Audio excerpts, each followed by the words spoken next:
nafsu itu benar-benar dilatih. Maka masyhur dalam cerita ada orang perang sama Ali radhiyallahu anhu.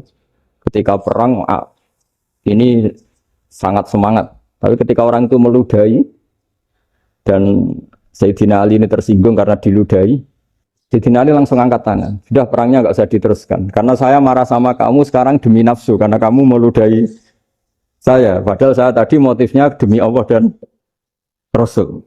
Jadi sangat tipis bedanya kita emosi karena diri kita dan emosi karena Allah dan Rasul.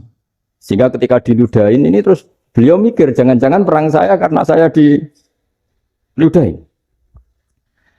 Nah yang hilang dari peradaban modern adalah Allah itu tidak begitu hadir di hati kita. Saya sering cerita di mana-mana teks hadis itu sebenarnya berbunyi gini, ini hadis sahih.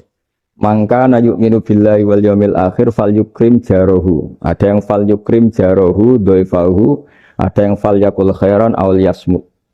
Siapa yang iman dengan Allah dan Rasul maka harus memuliakan tetangganya, memuliakan tamunya.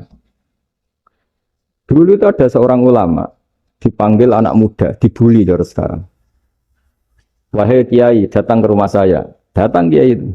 Setelah sampai ke rumah orang itu, silakan kiai kembali ke rumahnya. Saya tidak butuh kiai. Kiai itu dengan riang kembali. Setelah di rumah dipanggil lagi. Pak Yai, silakan datang ke rumah saya. Datang lagi. Ya senyum-senyum kiainya santai. Wah, nggak jadi butuh Pak Yai. Silakan kembali lagi. Sampai 3 kali. Oh itu kalau rektor digitukan marah itu. Dosen marah. Kiainya santai. Santai, senyum-senyum, rileks. Ketika ditanya, kenapa Pak Yai tidak tersinggung? Jawabannya unik. Anak muda, saya ini senang sekali nuruti perintah Allah, disuruh menghormati tetangga. Sehingga ketika Anda manggil, ya saya datang. Ketika Anda nyuruh pulang, ya saya pulang. Saya senang sekali nyenangkan tonggo. Dan itu perintah Allah, jadi tidak ada hubungannya dengan kamu. Wah, pemudanya nangis minta dimaafin. Kalau kita kan enggak, kita ini dosen, kiai, mungkin kita doktor, mungkin kita profesor. Tapi kita ini sering didikte oleh orang bodoh. Kalau orang bodoh itu jengkel, lo kita ya jengkel. Lo kamu jengkel, dijengkelkan orang bodoh itu namanya terdikte. Itu bodoh apa pinter? Oh itu tidak pinter sama sekali. Kalau betul-betul kamu pinter, hanya bisa didikte oleh Allah Subhanahu wa Ta'ala. Jadi antara hukum Allah apa? Wa ahsin man asa'a ilaika. Berbuatlah baik sama orang yang berbuat buruk sama Anda. Itu dikteannya Allah. Kalau dikteannya orang-orang bodoh kayak dimangkel ben mangkel, terus kamu mangkel. Itu bodoh apa pinter? Nah, problem kita kekinian adalah wong pinter, wong bodoh itu bodoh-bodoh bisa didikte oleh sekelilingnya. Terus karuan wataknya perempuan seperti itu, wataknya anak-anak seperti itu, kita didikte. Anak-anak jengkelin kita mangkel, berarti kita didikte oleh orang bodoh. Makanya agama itu unik, kadang ngendikan wa ahsin man asa'a ilaika, kadang wasil man qata'aka, sambunglah orang yang memutus kamu. Karena dengan demikian kita hanya didikte oleh Allah Subhanahu wa Ta'ala, bukan didikte oleh hukum sosial. Cara Jawane nak ngapiki tangga sing apik akeh tunggale. Berbuat baik sama yang berbuat baik pada kita itu orang fasik ya seperti itu, maling ya seperti itu, sama. Tapi kalau berbuat baik sama orang yang berbuat jelek sama kamu itu baru luar biasa. Dan memang teksnya hadis wa ahsin man asa'a ilaika. Berbuat baiklah sama orang berbuat buruk sama kamu. Jadi nggak boleh orang didikte. Makanya ngaji di sini diantaranya saya akan cerita dalam sebuah hadis sahih, dalam hadis hasan yang diriwayatkan Imam Tirmidzi ada kalimat dari Rasulullah SAW. Dawe Nabi, la takunu imma'atan, taquluna in ahsanan nasu ahsanna, wa in zolamu zolamna. Walakin watti'u anfusakum in ahsanan nasu antuhsinu, wa in asa'u Allah tazlimu. Kamu jangan jadi orang yang mudah diombang-ambingkan oleh orang sekeliling kamu. Yaitu kamu mengatakan, jika orang baik ke saya akan baik, jika orang buruk ke saya juga akan membalas buruk. Itu namanya Anda didikte. Tapi berkomitmenlah kamu akan berbuat baik meskipun orang lain berbuat buruk. Nah sekarang logika sosialnya begini. Kalau di Indonesia itu ada 1000 kiai, ada 1000 profesor yang ingin membenahi Indonesia. Rata-rata orang awam itu semau gue. Terus mereka mendikte kita. perilakunya nggak simpatik, perilakunya jengkelin. Terus 1000 profesor ini ikut jengkel. Itu kira-kira jadi solusi apa goblok bareng? Sama 1000 kiai ini ikut jengkel. Ini jadi solusi apa goblok bareng? Goblok bareng. Nah problem sekarang kita ini biasa didikte orang bodoh. Nah makanya ciri khas orang muslim itu kata Nabi mangkana yu'minu billahi wal yaumil akhir. Jadi baik tetangga karena perintahnya Allah dan Rasul. Pentingnya apa? Bedanya karena berbuat baik ini perintahnya Allah, mbok tonggo apik lah kita tetap apik karena perintahnya Allah dan Rasul. Begitu juga dengan hubungan dengan istri, dengan anak. Mbok bojomu lagi cerewet lah ya tetap apik. Karena dengan cara itu kita hanya tunduk kepada Allah dan Rasul. Tapi kalau kamu istri saya kalau baik ya saya baik, kalau enggak ya enggak. Berarti Anda didikte oleh perilakunya dia. Itu latihan, ya kalau dalam bahasa pondok, latihan jadi wali itu yang paling berat. Nabi itu kalau sama orang munafik itu sabarnya Masya Allah. Padahal Nabi berso kalau orang itu orang munafik. Karena dengan cara seperti itu, bahwa kebaikan Nabi pada seseorang itu atas perintahnya Allah dan Rasul, bukan atas nama servis. Kalau Nabi hanya baik kepada Abu Bakar, itu mungkin orang bilang, wis aduh nih Abu Bakar baik sama Nabi. Tapi kalau Nabi baik sama orang munafik, Abdullah bin Ubay bin Salul, itu kalau nggak perintahnya Allah dan Rasul itu nggak bisa. Nah ini cobalah berlatih seperti itu, sehingga kita tidak mudah didikte. Ya saya ulang lagi, nggak mudah apa? Didikte. Ini ngaji itu harus objektif itu jujur. Jadi bisa saja korbannya ayah saya, bisa rektornya, bisa semuanya. Tapi korban dengan makna yang bagus. Karena di antara saran Al-Quran, Allah ngendikan kalau belajar atau mencari nasihat atau mencari kebaikan apa saja, itu diistilahkan walau ala anfusikum awil walidaini wal aqrabin, meskipun ketentuan itu merugikan kamu. Jadi ketentuan apapun yang merugikan kita harus tetap kaji meskipun itu tidak menguntungkan kita. Karena banyak problem, mulai dulu sebenarnya problem itu orang yang wakam da'in yadda'i annahu da'a ilallah tapi hakikatnya yad'u ila nafsi. Jadi banyak dai yang mengklaim dirinya mengajak ke Allah dan Rasul tapi sebetulnya hakikatnya mengajak ke kelompoknya sendiri. Saya ini termasuk kiai yang masih orisinil. Artinya orisinil gini, suatu saat atau kapan saja saya kok sudah tidak laku jadi kiai, asal Islam jalan tetap senang karena nggak penting yang populer saya apa enggak itu tidak penting, yang penting agama ini tetap jalan. Sama, negara ini harus jalan siapapun presidennya. Ya, ini penting saya utarakan karena perbedaan antara nafsu dan komitmen beragama itu tipis sekali. Sehingga dulu pernah ada cerita ini bukti keadilan Rasulullah SAW. Nah, suatu saat Nabi itu ngaji, yang ngaji seperti ini. Terus ada pemuda dengan cueknya ngelewati masjid yang sedang dipakai Nabi ngaji. Singkat cerita semuanya ngomel ya, bergumam. Celaka betul pemuda itu, ada Nabi ngaji kok tidak ikut ya. Tapi Nabi secara besar hati ngendikan, ini ada di beberapa kitab di Fadhailul Kasbi, keutamaan kerja. Kata Nabi, pemuda itu mau mencangkul di lahannya. Jika dia mencari nafkah untuk keluarganya, untuk kebaikannya, maka itu bagian dari ajaranku. Jadi Nabi berbesar hati bahwa kerja seperti itu bagian dari ajarannya. Jadi tidak harus datang ke majelis ngaji. Dan bisa saja yang sedang hadir itu ya orang yang hindari istrinya minta belanja, dari ngaji terus benar dituntut belanja kan gitu. Mungkin anak-anak UMM yang kesini daripada tengok-tengok yang Malang bosan jalan-jalan ke rumah. Tapi nggak mesti benar juga niatnya gitu. Nah kemudian yang perlu dicatat, kenapa kita menjadi enjoy dengan Islam? Islam itu adalah agama yang tidak didikte oleh materi. Jadi kalau Anda ingin makan enak, mungkin kalau pikiran kebanyakan orang, anak-anak muda yang milenial, yang gaul, ingin makan enak ya makan yang disukai. Misalnya sate atau bakso Malang atau apa. Kalau orang-orang yang jadi wali gak gitu cara berpikir. Ini yang masih orisinil. Ditanya, ini dunia baru kesulitan makanan, baru resesi. Cara makan enak gimana? Jawabannya lucu. Ya gampang, idamuhu alju. Idam itu lauk. Kalau kamu ingin makan lauknya paling enak apa? Alju. Kamu harus lapar banget. Sampai kalau puasa itu melihat tempe itu wah, luar biasa. Tapi kalau kamu nggak puasa, air putih itu nggak menantang.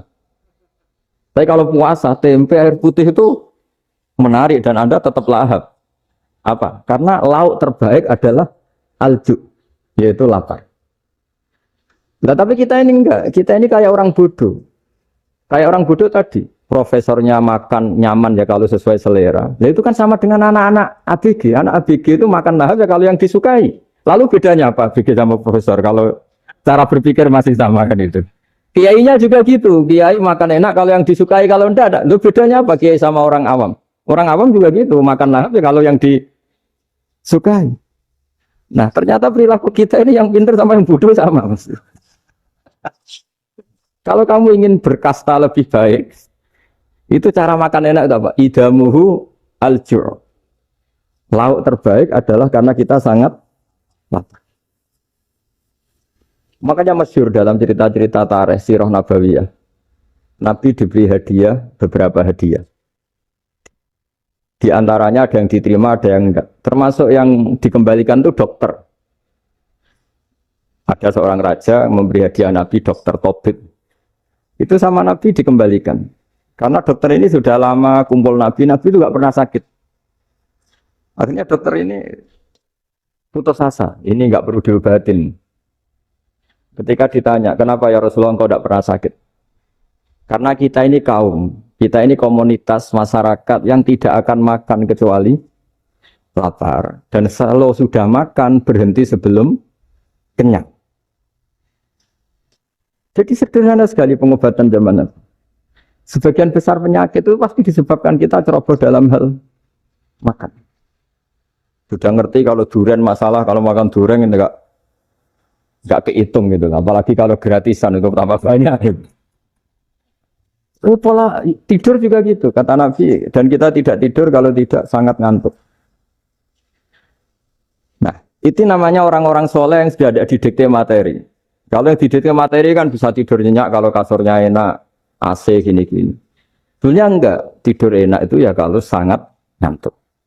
Mbok di gudang, mbok di bis, kalau sangat ngantuk ya semuanya ya enak. Sama, mbok lapar, mbok hanya tempe, tapi kalau sangat lapar itu ya enak. Ya ini ilmu yang mulai hilang, ilmu-ilmu yang mulai hilang. Nah ini pentingnya ngaji ya. Jadi akhirnya ulama-ulama Indonesia itu dipakai rujukan. Jadi mulai Mbah Hasyim, Mbah Ahmad Dahlan sampai era buyut-buyut itu masih orang alim. Lama-lama yang di Indonesia ini orang-orang yang bodoh. Sehingga orang Jawa kalau ke sana dibully, ya Jawa tak kulul khaya. Orang Jawa itu penggaweannya itu makan ular. Karena belut itu kalau di kamus itu persis ular. Dulu itu kan kamus tidak full color. Gara-gara gak full color, gambar belut sama ular itu sama. Belut itu belut sama ular kalau nggak full color gambarnya sama apa enggak? Sama. Terus orang Jawa itu kan masih banyak yang makan bajing tupai. Bajing kalau digambar tidak full color sama dengan tikus. Gambar yang tidak warna hitam putih. Sehingga kita ini dibully pemakan tikus dan pemakan ular. Karena belut itu persis ular kalau digambar yang tidak full. Sampai datang Syekhona Khalil, datang ulama. Ngarang kitab ya judulnya Al-Belut. Karena enggak terima bangsanya dinyek makan ular. Terus sekarang wal belut hayawanun bakhriyun terus ya isu fi kadza wa kadza. Itu beda dengan al-hayyah. Itu diterangkan. Mulai bisa nerima. Terus sistem hotel juga gitu. Sampai tanyakan dalam sejarah dulu orang Sedayu ada namanya Syekh Mukhtar. Syekh Mukhtar bukan bikin rumah besar yang siapapun orang Indonesia haji itu nempat di sana. Nah ini yang menginspirasi akhirnya ada hotel.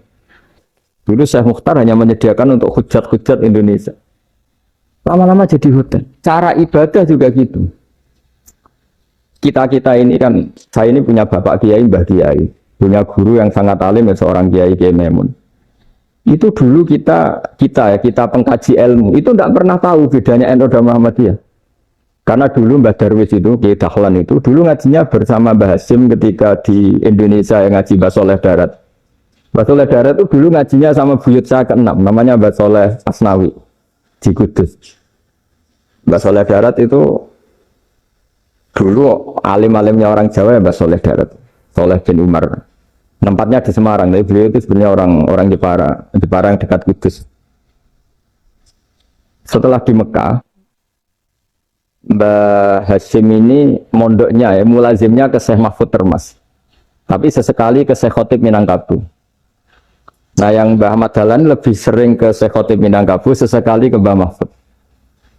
Singkat cerita, karena Syekh Khotib Minangkabau sudah modern ya, terlibat organisasi dunia. Pas itu beliau pengagum Muhammad Abduh, pengagum Rasid Ridho. Sehingga bawaannya Mbah Dahlan itu lebih pergerakan, karena beliau lebih mengidolakan Syekh Khotib. Nah Syekh Khotib sendiri sebenarnya orang Minangkabau. Jadi beliau namanya Muhammad saja sebenarnya. Jadi menantunya orang Arab. Oh itu dicibir mertuanya ini karena punya mantu orang Jawa, orang ndak Arab. Singkat cerita terus di mertuanya bilang gini, kamu jangan pernah bilang kalau orang Arab itu mansa kanal Arab, orang yang bertempat di Arab. Walakin mantakallama bi arabiyyin fasihin, tapi orang bisa ngomong Arab secara fasih. Singkat cerita, kalau kamu tidak percaya, nanti suatu saat menantu saya kalau Jumatan, tidak usah kamu kasih tahu, langsung suruh jadi khotib. Tidak usah kamu kasih tahu, sarannya tidak usah kamu kasih tahu. Kalau sekarang kan enggak. Kalau dosen mau jadi khotib kan mengumpulkan materi dulu. Lucunya di antara materinya itu dari TV. Makanya jadi ribet kan khutbah sekarang. Kalau musim corona ya akan ngomong corona, musim apa yang ngomong apa. Jadi lagi-lagi didikte oleh media. Sebenarnya kalau ngomong kan sesuai kebutuhan umat, ini obatnya apa. Tapi enggak sesuai trending topik, itu kan kayak anak-anak gawe. Ya ini dokter kok gitu kan aneh. Singkat cerita si khotib ini enggak dikasih tahu, Syekh Muhammad tadi enggak dikasih tahu, langsung disuruh khutbah. Fatakallama bikalamin fasihin. Dia ngomong fasih sekali. Bahkan ngalah-ngalahi fasihnya orang Arab asli. Semenjak itu beliau dapat gelar Al-Khotib, orang yang cakap berpidato berkhutbah. Ya terus dia Khotib Al-Minangkabau. Jadi orang Indonesia itu luar biasa. Dulu yang namanya orang Indonesia di Arab Saudi itu dihormati sekali, karena yang ke sana itu pasti ulama. Sudah alim di Indonesia ke sana, termasuk Mbah Ahmad Dahlan, Mbah Hasyim dulu karena sama-sama muridnya Mbah Soleh Darat. Lama-lama yang ke sana itu TKI TKW itu ya mulai agak dibully. Dulu Syekh Nawawi di antara ijtihad yang dihormati itu beliau mengkritik nyuwun sewu orang yang kan orang biasanya normalnya kan muji orang mati syahid. Hebat orang mati syahid itu hebat gini. Oke, kita sepakat orang mati syahid itu hebat. Tapi kata Imam Nawawi dengan syarat niatnya itu li'ila'i kalimatillah dan itu bawaan takdir. Saya ulang lagi, itu bawaan takdir, harus mati di medan perang. Tapi tidak boleh seseorang ini niat perang tapi niatnya supaya syahid. Karena kalau begitu berarti dia berniat supaya menjadi maktulal kafir, orang yang dibunuh orang kafir. Kedua, dengan dia mati berarti pasukan Islam berkurang. Berarti dia ingin pasukan berkurang, hanya ambisinya dia ingin langsung ke surga. Misalnya pasukan orang Islam itu 10, orang kafir 10. Kalau kamu ingin syahid berarti mati 1 kan, tinggal 9 kan. Nah kalau yang seperti itu 10 kan mati semua. Gara-gara ingin syahid akhirnya perang rapati tenanan, benang mati, benang lebu. Kata Syekh Nawawi, ya enggak. Kalau kamu perang sama orang kafir ya niat menang. Dengan niat menang ini kamu ingin li'ila'i kalimatillah. Tapi kalau kamu ingin syahid berarti kamu menuruti keinginan nafsu kamu yang cepat masuk surga. Itu orang Arab kagumnya bukan main. Karena di mana-mana orang itu dinilai dari niatnya. Paham ini ya? Tapi perang loh ya, dalam kondisi perang, bukan teroris. Perang itu artinya orang kafir yang ingin bunuh kita, itu perang namanya apa? Perang. Dulu orang cerita syahid itu hanya pokoknya syahid itu hebat, pokoknya syahid itu hebat. Syahid di medan perang itu hebat, pokoknya syahid di medan perang hebat. Tapi ketika Syekh Nawawi memberi penjelasan ilmiah, Jika kamu perang ingin cepat mati, ingin cepat syahid, artinya ini untuk pemenuhan diri kamu, karena kamu bayangkan langsung masuk surga. Kamu lupa bahwa dengan kamu dibunuh, kekuatan Islam berkurang. Akhirnya beliau memberi penjelasan. Syahid itu bagus, itu sebagai takdir. Hanya takdir itu kita perang yang ingin menang, tapi takdirnya mati. Jangan dibalik. Oleh perang rapati tenanan, benang mati, namun lebu. Itu yang pertama, terus ulama yang pertama memberi penjelasan itu Syekh Nawawi. Akhirnya melahirkan kekaguman yang luar biasa dengan tafsir Munirnya ini. Terus beliau itu orang yang rileks kalau menjelaskan ilmu. Beliau juga guru-gurunya Mbah Hasyim, Mbah Guru sama Mbah Hasyim, sama Mbah Ahmad Dahlan Syekh Nawawi. Jadi dulu yang alim di Arab itu ada Syekh Nawawi, ada Syekh Khotot Minangkabau, ada Syekh Bakir Jogja, ada Syekh Mahfud Termas. Itu orang Indonesia banyak sekali yang alim. Bahkan diantaranya yang dikagumi Al-Azhar itu juga orang Indonesia, nama Syekh Abdul Manan, itu mbahnya Syekh Mahfud Termas. Itu pertama ada duta besar Indonesia di Mesir, itu termasuk barokahnya Mbak Abdul Manan tadi, itu juga orang Indonesia. Jadi pemahaman ulama Indonesia itu khas, termasuk ketika memaknai apa? Syahid. Ketika memaknai apa? Syahid. Itu unik.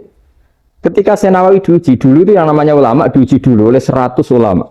Jadi dulu ya ada kompetisi. Imam Bukhari diakui jadi ahli hadis itu diuji oleh mi'atu muhaddisin, 100 orang ahli hadis, sanad dibolak-balik, matanya dibolak-balik, tapi beliau tetap bisa mengembalikan proporsi sanad itu. Syekh Nawawi pernah diuji gini. Ayul afdol al ulama awis salatin. Keren mana ulama sama raja atau sama orang-orang kaya, sama penguasa? Ya keren ulama. Dibully sama orang.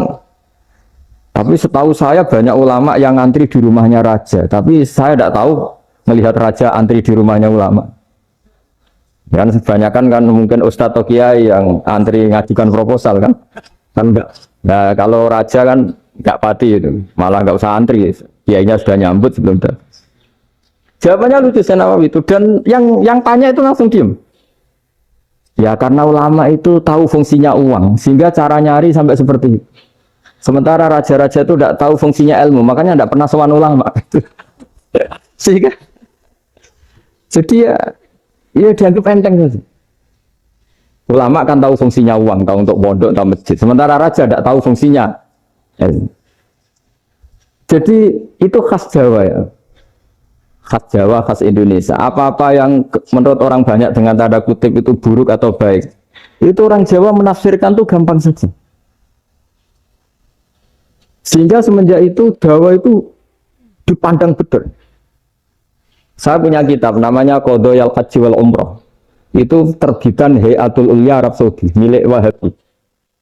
Itu diantara fatwa yang dipakai untuk solusi muskilatul haji, problem-problem haji kekinian. Itu fatwanya syekh-syekh yang dari Indonesia. Termasuk Syekh Khotib Minangkabau, Syekh Nawawi Banten, Syekh Bakir Nur Jogja. Misalnya begini, dalam fatwa-fatwa yang menyulitkan kita ya, sampai sekarang jadi perdebatan. Ketika Safa dan Marwah itu dengan batas tertentu, saya ulang lagi dengan batas tertentu. Mau tidak mau atas nama kebutuhan, itu kan butuh perluasan. Karena kalau naik turun itu mudah disepakati ulama. Jadi misalnya gini ya, saya punya tanah seluas ini. Pasti orang akan mengatakan sampai bawah ya tanah saya, sampai atas tanah saya. Itu mujma' alaih, itu disepakati. Sehingga Nabi ngendikan al-Ka'bah min tuhumil ardi ilas sama Ka'badun.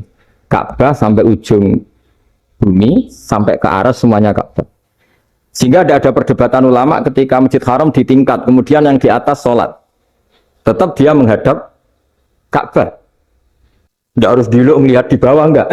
Karena Ka'bah sampai langit, sama tanah Anda kamu tingkat sampai 10 nggak ada tetangga protes karena bawah sampai atas tanah Anda. Tapi kalau diperluas tanah Anda kamu luaskan setengah meter saja atau 3 cm saja iso geger mbek tonggo. Karena di mana-mana batas itu ya tadi kalau atas bawah miliknya, kalau samping enggak. Pertanyaannya, perluasan Mina itu ke samping. perluasannya matof yang mas'ah itu juga ke samping. Geger kan ulama dunia. Bagaimana hukumnya mina jadid? Mina yang diperbarui atau mina yang diperluas. Itu diantara rujukan baik yang membolehkan maupun yang menentang. Itu ya Syekh Indonesia. Itu orisinal tuh. Saya punya kitab orisinal terbitan Hayatul Ulya, kira-kira ya kemenaknya Arab Saudi kalau di Indonesia itu. Itu yang dirujuk Dawei Syekh Nawawi, Dawei Syekh Khatib Minangkabau. Karena apa? Ada logika khas Jawa. Misalnya begini. Meskipun saya tidak perlu fatwa Mina jadid sah apa enggak, memang jadi perkhilafan ulama. Misalnya kampung ini dinamai Mina. Pertanyaannya gini. Tanah yang di samping ini bisa milik Anda apa enggak? Ya bisa Gus kalau dibeli atau dihibahkan.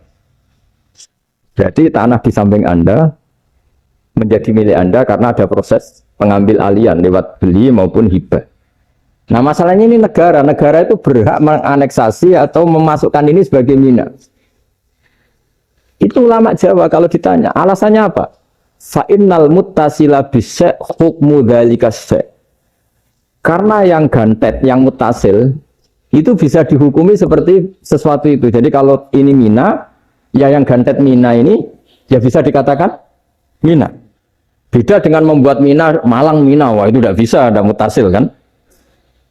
Itu enteng sekali ulama Jawa. Satu ya tentu karena kebutuhan, tapi asal masih al-muttasilu bihi, yang masih tanah yang masih mutasil. Nah ketika perluasan mas'ah antara sofa dan marwah kan misalnya ini batas luasnya sofa, ini batas luasnya marwah. Lalu atas nama kebutuhan, sofa marwah itu sampai sini. Sampai agak meluas ke sini. Itu geger Arab Saudi. Wah ini gimana. Padahal tawaf itu harus antara gunung sofa dan gunung marwah. Sa'i itu ya. Tapi kalau istilah Quran memang tawaf sama-sama. Makanya apa? Inna sofa al-marwata min sa'airillah faman hajjal beta wi'atamaro fala junaha alaihi ayat tawafati. Nah, jadi kalau istilah sa'i di Quran itu masih tawaf. Karena harus ada, kalau bisa lah, bukan harus. Kalau bisa memang harus ada unsur muternya. Kita kalau sa'i kan dari sini sofa sampai sini marwah, terus kan agak muter ke sini, nah, kan agak membentuk lingkar. Makanya Quran tetap mengistilahkan apa? Tawaf. Jadi bukan sini ke sini terus sini ke sini kan enggak, tapi sini sampai sini terus muter kan, terus sini. Jadi antara setar dan selama ini prakteknya kan gitu ya. Sofa ngambil sini, terus ke sini, terus agak muter. Nah, karena ada unsur agak muter ini terus orang menyebut apa? Oh. Tapi itu bukan syarat sah, ini cerita ideal. Saya ulang lagi ya. Gunung Sofa itu puncaknya atau pucuknya kalau dalam bahasa Jawa itu ya hanya segini, ini sampai sini. Nah, kelompok Islam yang fikih keras nggak boleh diperluas karena Allah memilih tempat ini itu spesial, jadi nggak boleh ke yang lain. Tapi ketika kebutuhan mendesak, mau tidak mau harus diperluas. Itu jawabnya Kiai Jawa lucu. Gunung sing ketok itu sing dhuwure tok. Sikilane luwih ombo. Berarti karena kita kan gunung kan bentuknya gini. Nah, sofa yang kecil itu yang atasnya, tapi sikilannya sini kakinya lebih luas. Jadi boleh perluasan asal tidak melebihi kakinya. Ya dihitung ya lebih luas. Jadi Kiai Jawa itu kayak wong delok gunung Penanggungan, kayak gunung Arjuna. Di mana-mana puncak gunung itu lebih kecil timbang kakinya. Artinya diperluas ini bukan berarti tidak di sofa dan tidak di itu khas Kiai Jawa. Jadi jangan kira orang Jawa itu udah hebat sekali. Termasuk perkembangan hotel di Arab Saudi. Itu dulu sebelum ada hotel. Buyut saya kelima atau keenam dulu haji namanya Badur Rahman. Itu kalau mau ingin apa ya menghindari terik matahari itu masuk gua. Itu masuk gua itu hanya separuh badan, kakinya di luar. Jadi jangan bayangkan kalau gua di Indonesia kayak gua Akbar di Tuban orang bisa masuk jalan-jalan enggak. Gua di Arab tuh kayak cepitan batu tidak sampai masuk. Sehingga kepalanya dimasukkan, kakinya masih kena matahari. saking panasnya Arab Saudi. Sehingga dalam bayangan hijrah ketika Nabi bersembunyi di gua Sur, itu kata Abu Bakar, kalau orang kafir melihat kakinya pasti melihat kita karena nggak bisa masuk penuh. Jadi orang itu mau dempes tok. Sehingga ya kira-kira luasnya gua paling segini. Makanya guyonannya kiai-kiai itu untung nggak kayak gua Indonesia. Kalau kayak gua Indonesia laba-labanya capek karena luas kan. Jadi jangan bayangkan gua Arab tuh kayak gua Indonesia. Makanya bayangannya andai kan orang tuh melihat ke bawah pasti melihat kita karena orangnya nggak bisa masuk penuh, nggak bisa masuk 100%. Ya kayak sepitan batu lah mirip. Itu kan mirip Gunung Uhud. Gunung Uhud kata Rasulullah nanti kalau kamu perang itu di atas, menang atau kalah di atas. Musuh biar di bawah. Dengan di atas kamu bisa mana? Jangan bayangkan kayak Gunung Merapi, kayak Gunung Penanggungan. Lah kalau Gunung Penanggungan mana ke bawah yang layang kan? Jadi gunung di Arab itu kayak bukit. Ya sampean pernah kan ke Uhud itu ya sama ini aja tinggi ini kan? Nah ini yang ada mulai ada mis. Makanya nerjemah itu susah di Indonesia. Karena jabal itu udah harus tinggi. Kalau tinggi nggak bisa mana dari atas ke bawah kan nggak ngefek kan?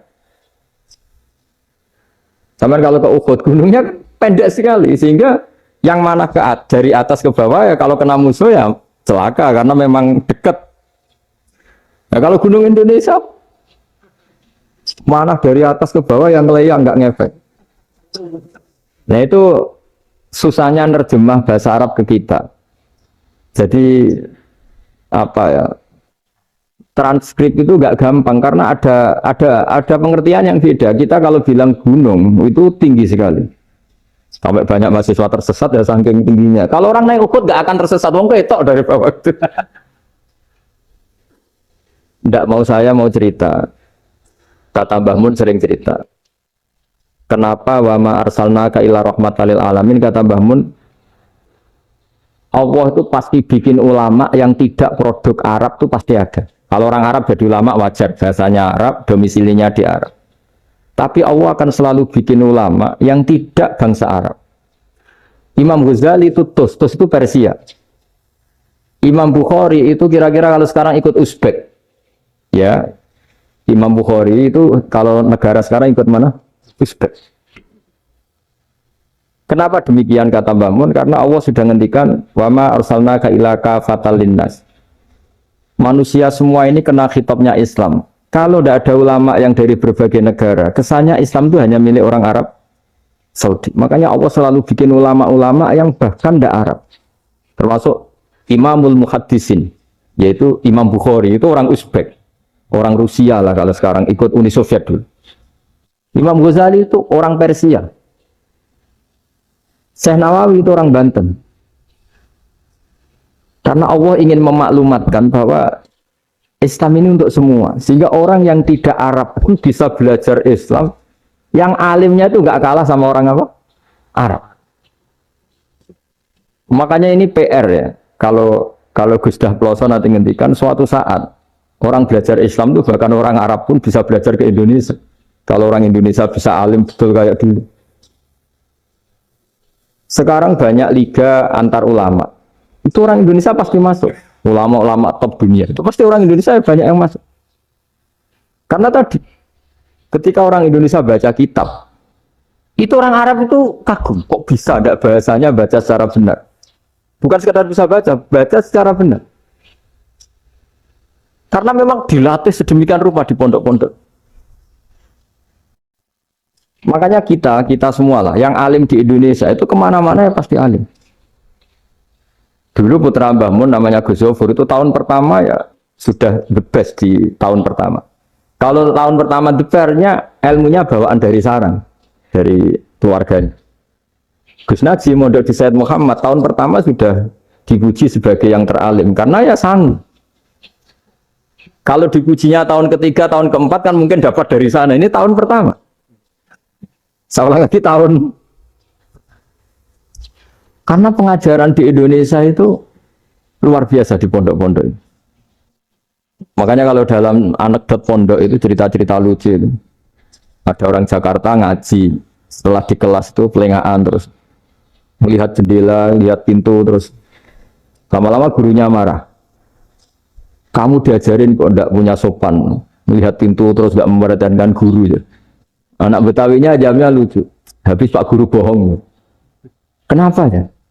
Kamu Pak Guru bilang Ja'a Zaidun, Zaid datang. Tak lihat nggak ada yang datang. Saya itu contoh nasab kan ro'a itu Zaidan. Saya melihat Zaid, saya nggak melihat Zaid. Contoh ketiga yang jar kan maror tuh Zaidin. Saya berjalan ketemu Zaid. Pak Guru diam di situ nggak jalan-jalan. Jadi saking detailnya Indonesia diajari. Kalau rofa Ja'a Zaidun, kalau nasab ro'a itu Zaidan, kalau jar marortu bizaidin. Nah si murid Betawi ini karena pertama sekolah, ngiranya gurunya itu cerita, Zaid datang. Makanya dia lihat pintu terus, mana katanya datang kok enggak datang-datang. Nah, dengan latihan seperti itu, kemungkinan orang Indonesia salah itu kecil karena memang dilatih betul. Saya ulang lagi karena memang dilatih betul. Sehingga ketika orang Indonesia ini yang cerita seorang wartawan, ini kisah nyata. Kali ini tidak anekdot, kisah nyata. Ada wartawan internasional meliput Ramlah. Ramlah itu di Gaza, di Palestina. Wartawan Indonesia ini hanya bisa bahasa Inggris. Dijak ngomong bahasa Arab. Terus dia bilang saya tidak bisa. Saya tidak bisa. Saya bisanya ngomong Inggris. Tapi apa yang terjadi setelah sholat? Si Indonesia ini jadi imam pakai sholat jariah lagi. Baca bismillah benar, bismillahi jar karena mudhof ilaih. Terus ketika iktidal ya benar, Rabbana lakal hamdu mil'is samawati wa mil'il ardi benar. Ketika tahiyat ya benar, at-tahiyatul mubarakatuh sholawat. Sama orang Arab ini diagumi. Orang Arab kalau senang orang itu dicium. Kamu tawaduk, sebenarnya kamu itu ahli bahasa Arab. Karena orang Indonesia sekali sholat, itu nggak ada yang salah. Meskipun benarnya karena hafalan, tapi bagi yang ahli nahwu, itu hebat. Misalnya kita kalau menghafalkan kan, Bismillahi, Bismi jar karena ba, Allahi jar karena mudhof ilaih, Ar-Rahmani jar karena sifat, Ar-Rahimi karena sifat, Alhamdu rofa karena mubtada, Lillahi jar karena ada huruf jarli, Robbi jar karena sifat. Sebetulnya enggak karena pinter, tapi karena hafalan.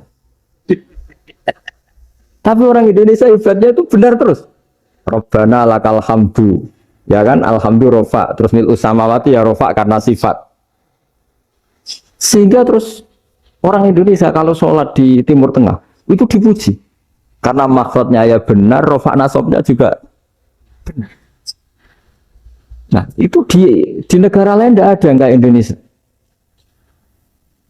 Orang Cina itu sering bikin marah orang-orang Arab karena kalau dongo itu nggak fasih kayak orang Indonesia. Orang Indonesia kalau dongo ya Allahumma tohir qalbi. Orang Cina ini yang jadi guyon di Arab. Allahumma tahir kalbi. Itu kan bedanya jauh. Itu orang Arab pertama membiarin. Lama-lama kalbun entak gitu. Maksudnya asu-asumu gitu.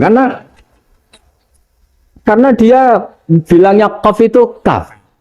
Jadi kalau Allahumma Allah tohir. Kalau aturi nyucekno panjenengan kalbi ing asu ingsun kan. Tapi kalau qalbi itu ati ingsun. Tapi kalau kalbi anjing ingsun. Bedanya qaf sama kaf. Ano arahnya kalbun entak. Asu-asumu. Maksudnya kan ada. Tapi padahal orang Cina itu bareng dilihat teksnya ya pakai qaf. Orang Indonesia enggak, mulai kecil dilatih, sak fase-fase. Sampai ya sulit betul latihan Fatihah itu. Kalau di Kudus malah sampai 3 bulan Fatihah. Sampai at-tahiyyatu, kurang bersih. At-tahiyyatu. Sampai ada cerita itu orang dipanggil maftuhin itu enggak melengak, harus maftuhin. Baru melengak. Tapi barokahnya itu orang Indonesia kalau dongo memang benar-benar Allahumma tohir qalbi. Ya Allah sucikan hati kami, bukan tahir kalbi. Karena sekali jadi kaf itu maknanya anjing saya. Ya Allah sucikan anjing. Jadi ini orang Indonesia. Jadi kata Mbah Mun, dawe Mbah Mun, illaka fatal linnas, bahwa agama ini milik semuanya. Itu diantara bukti Allah menghendaki atau mendesain Islam seperti ini, orang yang belajar di Indonesia itu pengetahuannya Islam, pengetahuannya tentang Islam itu tidak kalah sama yang belajar di Al-Azhar, sama yang belajar di Arab Saudi. Makanya ini PR-nya UMM, PR-nya IAIN, PR-nya UIN. Bisa enggak sealim mereka dalam bahasa Arab? Nah, bahasa Arabnya Mu'man anta, ana zaidun. Jangan sampai, karena kita di sana ini kadang dibully. Orang Arab tuh kalau bully kita, sampai tak kasih cerita. Oh, itu ngawurnya Masya Allah. Kata dia, ada anak orang Indonesia haji. Si anaknya orang Indonesia dijotos sama anaknya orang Arab. Dijotos, dipukul. Singkat cerita terus si orang Indonesia nggak terima, anaknya yang orang Arab dipukul. Yang balas bapaknya. Orang Arab tanya, lima ada dorong ibni, kenapa kamu mukul anak saya? Itu orang Indonesia bahasa, wah anakku gila. Jadi hanya bilang gitu. Arya, anak saya dihada ya maka tak ada. Arabnya gitu. Anak saya dipukul maka saya balas mukul. Itu orang Arab mantuk oh gitu. Paham?